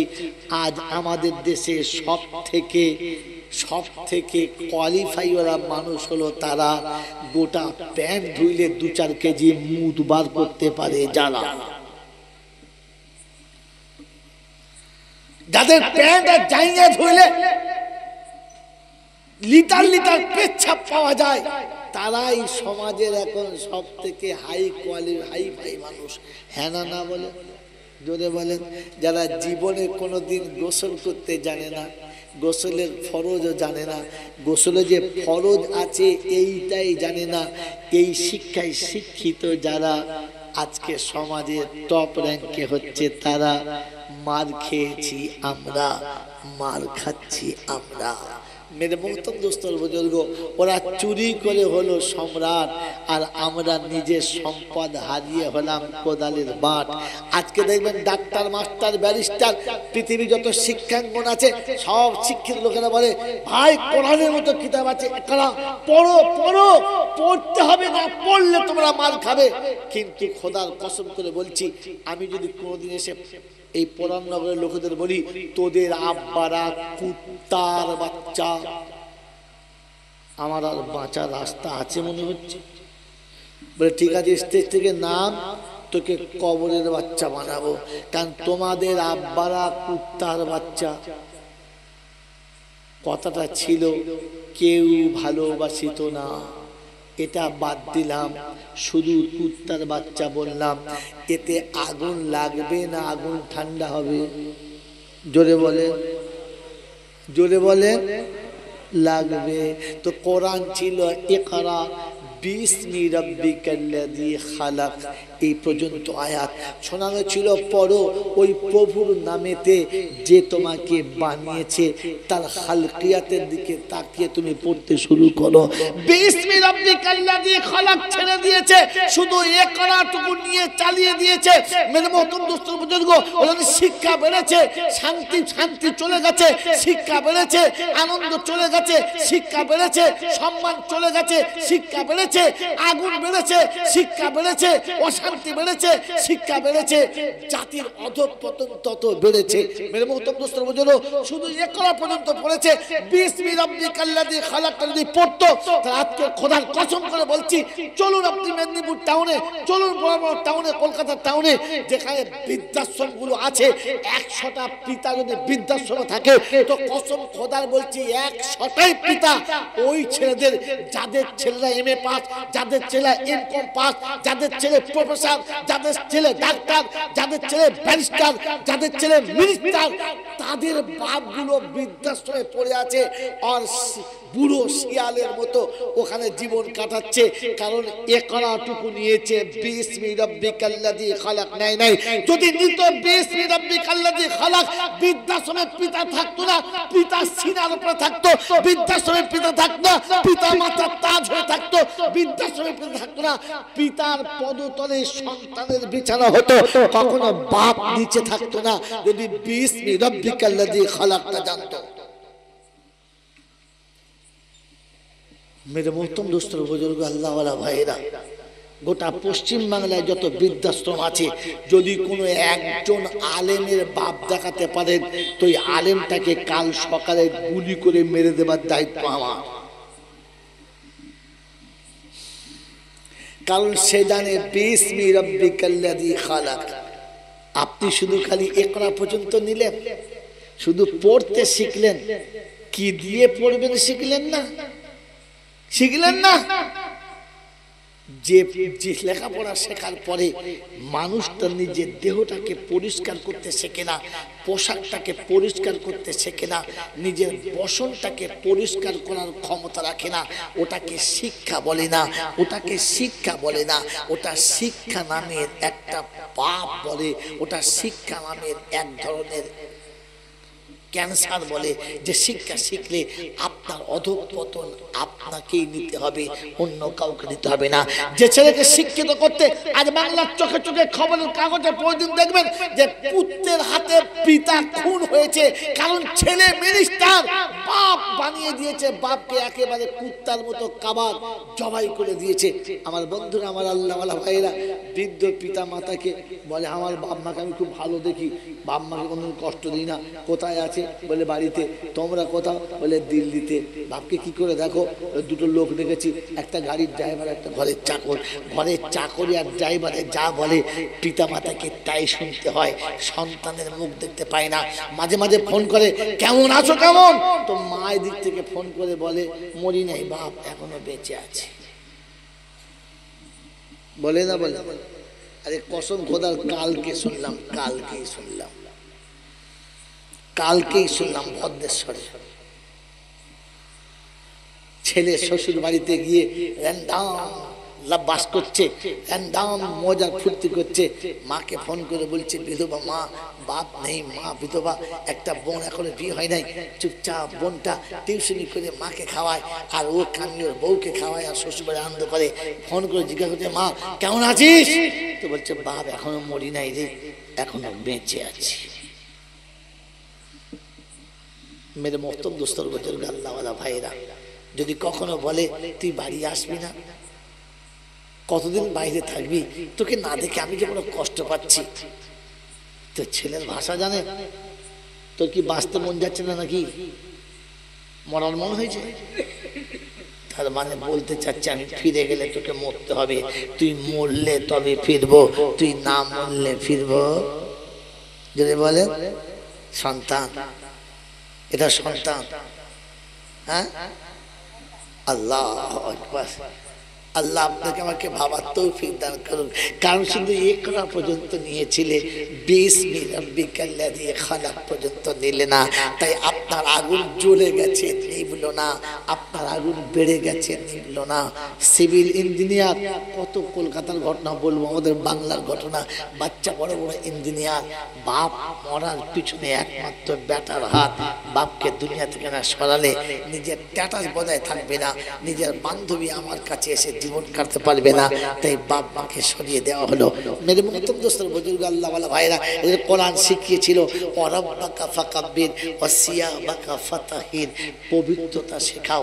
ও মুসলমানের ছেলে, আজ থেকে নিয়ত করি, আমি আমার বাড়িতে গিয়ে বলবো, আল্লাহ নবী সাল্লাল্লাহু আলাইহি ওয়াসাল্লামের একটাই সুন্নাত হলো, আল্লাহর আদেশ হলো, ওয়াসিয়াবাকা ফাতাহির, আমি আমার বিবি, আমি আমার বাচ্চা, আমি আমার সংসারের প্রত্যেকটি মেম্বারকে এইরকম তালিম ও তালিমের মাঝখানে রাখবো, যেন আমার কোনো বাচ্চা পেশাব করে পানি নেবে না এমন না, গোসল করতে দেরি করবে এমন না, শরীর নাপা রাখবে এমন না। আমার বাচ্চা পবিত্রতা অর্জন করবে, কারণ অপবিত্রতার সঙ্গে থাকাকে আল্লাহ পছন্দ করে না।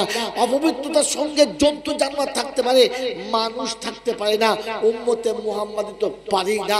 তাই আল্লাহ নবীকে আল্লাহ পাক বললেন, ওয়াসিয়াবাকা ফাতাহির ওয়াররুজুজা ফাহজুর, আর সমস্ত রকমের বেহায়াইপনা, সমস্ত রকমের বেদাতি, সমস্ত রকমের জিহালাতের যত আমল করে, যে যাকে পারে তাকে দেবতা বলে মনে করে, যে যাকে পারে তাকে ইলাহ বলে মনে করে, সমস্ত রকমের নোংরামো থেকে বাঁচিয়ে উম্মতকে এক খোদার সামনে এনে দাঁড় করাও। আল্লাহ পাক বলেন, ওয়াররুজা ফাহজুর। এই বিশ্ববাসী, তোমাকে শোনানো হলো বারবার করে, ওয়াররুজা ফাহজুর, এটা তুমি চেষ্টা করো।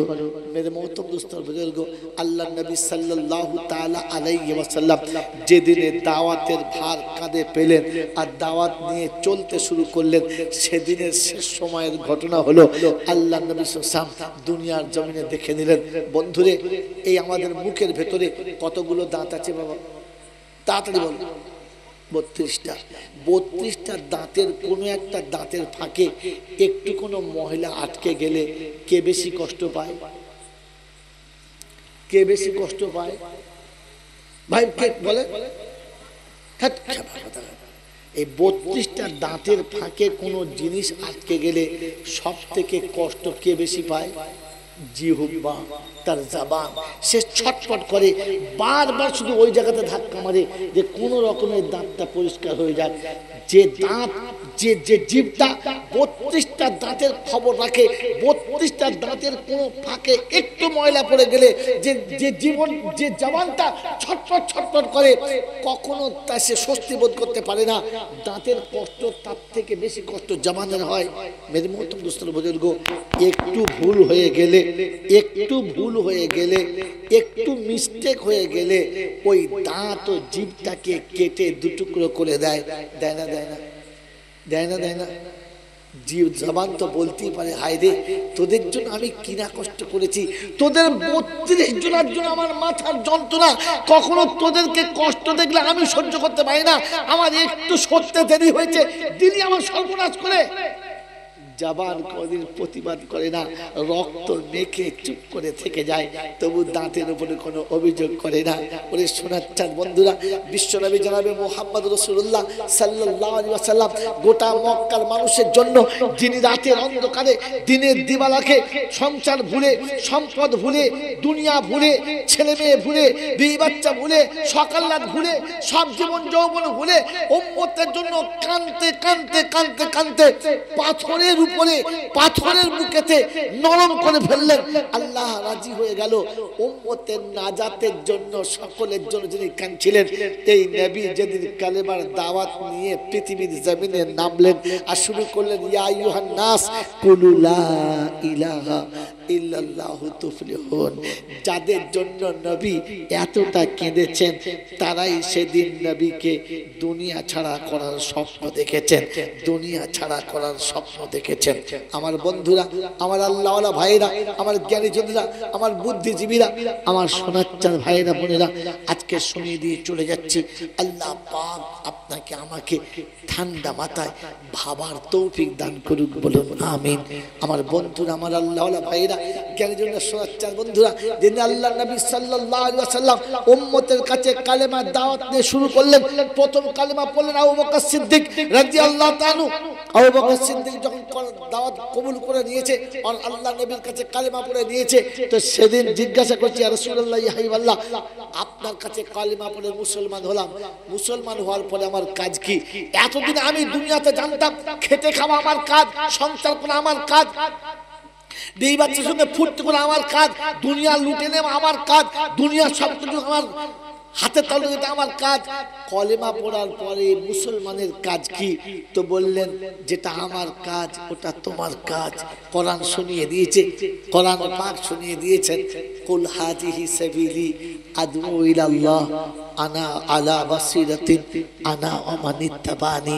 হাবিব, তুমি তোমার উম্মতদেরকে বলো, তোমার প্রেমিকের আশিকদেরকে বলো, যেটা আমার কাজ ওটা তোমার। আমি বলে দিচ্ছি, রাস্তা একটাই, হাযিহি সাবিলি, এটা হচ্ছে রাস্তা, এটা হচ্ছে রাস্তা, হাজি সাবিলি, এটা আমার রাস্তা। হাবিব তুমি বলো, আনা ওয়া মান ইত্তাবানি, যেটা আমি করছি ওটা সেও করবে, অতএব যেটা তুমি করবে সেটা সেটা সেও করবে। আবু বকর সিদ্দিক যখন শুনলেন এটাই আমার কাজ, দাওয়াত দেওয়া, সকালে উঠে কাবার কাছে দাঁড়িয়ে মানব জাতিকে ডেকে বললেন, ইয়া আইয়ুহান নাস কুলু লা ইলাহা ইল্লাল্লাহ তুফলিহুন। দাওয়াত দেওয়া শুধু শুরু, দাওয়াত দেওয়া শুধু শুরু, কালেমার আওয়াজ দেওয়া শুরু। মার এত শুরু হলো, আকাশে বৃষ্টির বর্ষণত্র পানির ফোঁটা পড়ে না, যতটা আঘাত আবু বকরের উপর পড়লো, মাটিতে শুয়ে গেল। মেরে মহতরম দোস্তর বুজুর্গ, আত্মীয়রা বাঁচাবার চেষ্টা করলো, তুললো, ওখান থেকে সরিয়ে নিয়ে চলে গেল। সবাই ভেবেছে আবু বকর মরে গেছে, আর বাঁচবে না, একটা মারার পরে বাঁচতে পারে না, বেহুশ হয়ে পড়ে আছে, অচৈতন্য অবস্থায় পড়ে আছে, সারা দিন অচৈতন্য অবস্থায় পড়ে আছে। সন্ধ্যার পূর্বে যখন জ্ঞান ফিরেছে, মা একটু মিষ্টি খাবার হালুয়া এনে মুখের কাছে রেখে, কারণ মুখের দাঁত ভেঙে গেছে, সামনের ঠোঁটগুলো কেটে গেছে, দেহ ফেটে গেছে, মাথা রক্তাক্ত হয়ে গেছে, গোটা শরীর রক্তে ধুলোতে মিশে গেছে। মা চল দিয়ে মোচাচ্চার বলছে, বাপ একটুখানি খা, একটু খাবার খা। আল্লাহ নবীর আশিক আবু বকর সিদ্দিক তন্দা হয়েছে, চোখটা খুলে জিজ্ঞাসা করছে, মা আমার রাসূল কেমন আছে, মুহাম্মদুর রাসূলুল্লাহ কেমন আছে? বলছে আবার সেই তার কথা, যার কথা বলতে গিয়ে মৃত্যুর দুয়ার থেকে ফিরে এলি। আমি মা তুই আঁচলে করে তুলে ফিরিয়ে দিয়ে এলাম, আমার রক্তের কোনো দাম নেই, আমার ভালোবাসার কোনো দাম নেই, তুই সব ভুলে সেই মুহাম্মদের কথা বলছিস, ভুলে যা। বলছে মা, আল্লাহ পাকের ইজ্জত জালালের কসম করে বলছি, আমি এমনি অবস্থায় মৃত্যুবরণ করতে পারি, তবু আমার রাসূলকে ভালোবাসা থেকে সরাতে পারি না। বল আমার রাসূল খেয়েছে কিনা, বল আমার রাসূল কেমন আছে। আমার রাসূল যদি না খেয়ে থাকে, আমি আবু বকর কখনো খেতে পারি না। আমার বন্ধুরা, আমার আল্লাহওয়ালা ভাইরা, সিরাতুন নবী শুনছেন, মনে রেখে দেন, সত্যের পথে সাঁতার দিলে এমনি মানুষ তোমার বিপক্ষে যাবে, আর তোমাকে চোখ বন্ধ করে আল্লাহকে ভালোবাসার, আল্লাহকে পাওয়ার, নবীর পিয়ারা হওয়ার আশা নিয়ে সব অন্যায়কে বরদাস্ত করে নিয়ে তোমাকে চোখ বন্ধ করে কালেমার উপরে জমে থাকতে হবে। এত সহজে নাম ইসলাম না। যত হাসতে হাসতে পেয়ে গেছি, যত সহজে পেয়ে গেছি, এতটা সহজ ছিল না। মেরে মোহতরম দোস্ত বুজুর্গ আল্লাহ ওয়ালা ভাইরা, পিয়ারা নবী সাল্লাল্লাহু আলাইহি ওয়াসাল্লামের কাছে কালেমা যারা পড়তেন তাদের উপরে অত্যাচার ওই রকম শুরু হতো। কোন এক সাহাবী এসে বললেন, ইয়া রাসূলুল্লাহ, ইয়া হাবিবাল্লাহ, আমি আপনাকে খুব ভালোবাসি, আপনাকে আমি খুব ভালোবাসি। বললেন, কথাটা বলার সময় ভেবে বলছো? বলে, নিশ্চয়ই ভেবে বলেছি। বলে, আবার বলো, কি বললে? আমি আপনাকে ভালোবাসি। বলে, ভেবেছো? বললে, হ্যাঁ। বলে, শোনো, কোমরে ভালো করে কাপড়টা জড়িয়ে বেঁধে নাও, কোমরটা মজবুত করো। বললে, কেন, কি ব্যাপার? বললে, আল্লাহ রাসূল, কি হয়েছে বলুন। আল্লাহ নবী বললেন, আমাকে ভালোবাসলে পাহাড়ের উপর থেকে ঝর্ণার পানি যেমন ঝরঝর করে পড়ে, ওরকম দুনিয়ার অত্যাচার আর জুলুমের ঝড় তোমার উপরে পড়বে। ভালোবাসার জন্য তোমাকে কোমরে কাপড়ে বেঁধে মজবুত হতে হবে। মেরে মুহতরম দোস্ত বুজুর্গ আল্লাহ ওয়ালা ভাইরা, জ্ঞানীরা শুনে মানুষরা, ইসলামের শান্তি, জান্নাতের বাগান, আল্লাহ রহমতের দুয়ার তোমার জন্য খুলবে, আর তুমি বিনা কষ্টে আর বিনা মেহনতে পেয়ে যাবে, তা কখনো হতে পারে না বন্ধু। এজন্য প্যারা নবী সাল্লাল্লাহু আলাইহি ওয়াসাল্লাম সেদিন মক্কার জমিনে যে উম্মতের জন্য চোখের পানি ফেলেছেন, সেই উম্মত সেদিন মক্কা থেকে তাড়াবার ব্যবস্থা করেছেন। সেই উম্মত আমার নবীকে মক্কা থেকে চলে যেতে বাধ্য করেছেন। আল্লাহ পাক রব্বুল আলামিন শুনিয়ে দিয়েছেন, হাবিব, আর এখানে থাকা সম্ভব নয়, এখান থেকে চলো, তোমাকে চলে যেতে হবে, এখানে থাকা তোমার জন্য সম্ভব নয়। প্যারা নবী সাল্লাল্লাহু আলাইহি ওয়াসাল্লাম বলেছিলেন, ইয়া রাব্বাল আলামিন, আল্লাহ, যাদের জন্য রাতে ঘুমালাম না, দিনে পেট ভরে খেলাম না, দুই বাচ্চার কাছে সময় দিলাম না, দুনিয়ার সুখ স্বাচ্ছন্দ্য চোখে কোনো দেখলাম না, উপভোগ করা দূরের কথা স্পর্শ করলাম না, ওরা অন্যায় করলো, ওদেরকে আপনি শাসন না করে, ওদেরকে আপনি ধমক না দিয়ে আপনি আমাকে চলে যেতে বলছেন। আল্লাহ পাক সেদিন শুনেছিলেন, হাবিব, আমি পারি, যে ক্ষমতা দিয়ে সাদ্দাতকে জব্দ করেছি, হামানকে জব্দ করেছি, নমরুদকে ধুনে দিয়েছি, ফেরাউনকে ডুবিয়ে মেরেছি, যে ক্ষমতা দিয়ে আমি আবরাহার মতো ক্ষমতাওয়ালা বাদশাকে ধূলিসাৎ করেছি, আমি পারি মক্কার আবু জেহেল, আবু লাহাবকে সেকেন্ডে ধুলো করে দিতে। কিন্তু হাবিব, তুমি পারবে তো? তুমি পারবে তো? তোমার সহ্য হবে তো? আমার আযাব যখন নামবে তখন কিন্তু সামনে পিছনে তাকাবে না, সমানে চলবে। আমার আল্লাহ ওয়ালা ভাইরা, আল্লাহ নবী সেদিন বলেছিলেন, না, আমি পারবো না, ছেড়ে দেন। বললেন, হাবিব, তাই তোমার দিকে তাকিয়ে আমি পাচ্ছি না, তাহলে আমি অনেক আগে ব্যবস্থা করে দিতাম, অনেক আগে আমি ওদেরকে ঠিক করে দিতাম, পারি নাই তো শুধু তোমার দিকে তাকিয়ে পাই নাই।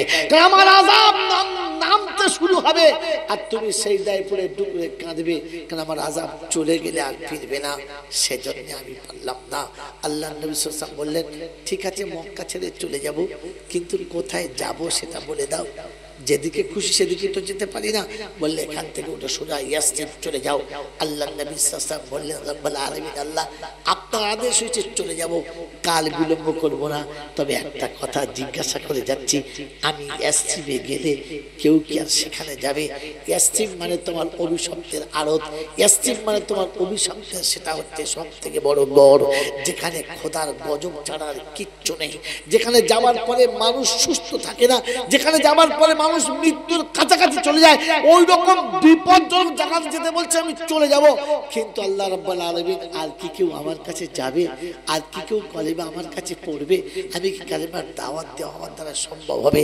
ও যে আল্লাহ পাক রাব্বুল আলামিন শুনিয়েছিলেন, হাবিব, তুমি ইয়াসরিব চলে যাও, আমি তোমাকে ইয়াসরিব যাওয়ার আদেশ দিচ্ছি। ইয়াসরিবটাকে খোদার গজব দিয়ে বানিয়েছি, আর তোমাকে আমার রহমত দিয়ে বানিয়েছি। তোমার রহমতের কদম যখন ইয়াসরিবের উপর পড়বে, তখন ইয়াসরিব আর ইয়াসরিব থাকবে না, ওটা সেদিন হবে মদিনা, মদিনা, মদিনা। আমি ইয়াসরিবকে মদিনা বানিয়ে দেবো, দুনিয়ার জান্নাতের বাগান বানিয়ে দেবো, জান্নাতের থেকেও দামি বানিয়ে দেবো মদিনাকে। তোমার রহমতের দুটো পা যখন ওখানে তুমি নামাবে, আমি আল্লাহ ওটাকে চেঞ্জ করে দেবো।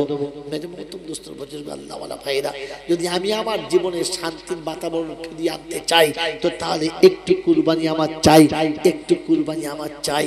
কিন্তু দুর্ভাগ্য, আমার আপনার কাছে কুরবানি তো নাই, বরং উল্টে একটা করে খুঁত, একটা করে দোষ একটা করে অভিমান নিয়ে বসে আছি, কোনোটাতেই আমাকে আর উচ্চ শিখরে চাপতে দিচ্ছে না।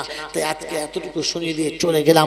আল্লাহ পাক আপনাকে আমাকে নবীর সুন্নতের সঙ্গে চেপে থাকার আর নিজের জীবনে তিনটে জিনিস আনার, একটা হচ্ছে রবের বড়ত্ব বয়ান করা, একটা হচ্ছে পবিত্রতা অর্জন করা, আর দ্বিতীয় হচ্ছে মানুষ ভুল পথে চললে ভুল পথ থেকে তাকে সঠিক পথে আনার বিক্রি করা। আজ দুর্ভাগ্য, দুর্দিন ভারতবর্ষের মানুষের কাছে কোরআন যা বলেছিল সত্য, কিন্তু সত্যটাই এখন উল্টো দিকে চলে গেছে। কোরআন শোনায় ওয়ালাকাদ কাতাবনা ফিস জাবুরি মিন বাদি যিকরি আন্নাল আরদা ইয়ারিসুহা ইবাদিয়াস সালিহুন। 17 নম্বর সূরা আম্বিয়াতে আল্লাহ পাক শোনাচ্ছেন, আমি আল্লাহ পাক তাওরাত ইনজিল জাবুরে বলেছি, কোরআনে ফাইনাল করেছি, ইন্নাল আরদা ইয়ারিসুহা ইবাদিয়াস সালিহুন, আমি আমার নেক বান্দাদের হাতে দুনিয়ার বাদশাহী দেব। কিন্তু দুর্ভাগ্য কোথায় হলো দেখুন, আজ আমাদের কাছে নিজের মাতৃভূমিতে বাস করা মুশকিল, নিজের দেশে টিকে থাকা মুশকিল। আজ মুসলমান হয়ে দাবি করছি, কিন্তু দুর্ভাগ্য নিজের বাসস্থানে নিজেকেই রাখা বড় কঠিন হয়ে গেছে। তাই বন্ধুরা আমার, আল্লাহওয়ালা ভাইরা, সত্যের জন্য আমাকে আবার ঘুরতে হবে, সত্যের জন্য আবার আমাকে ফিরে আসতে হবে। আর পৃথিবী আল্লাহর ওয়াদা ছিল নেক বান্দা হাতে দেবে, নিশ্চয়ই দেবে। কিন্তু আল্লাহ পাক শুনে ওয়ালাকাদ কাররামনা বানি আদম ওয়া হামালনাহু ফিল বাররি ওয়াল বাহর, আমি আদমের সন্তানকে সম্মান করেছি।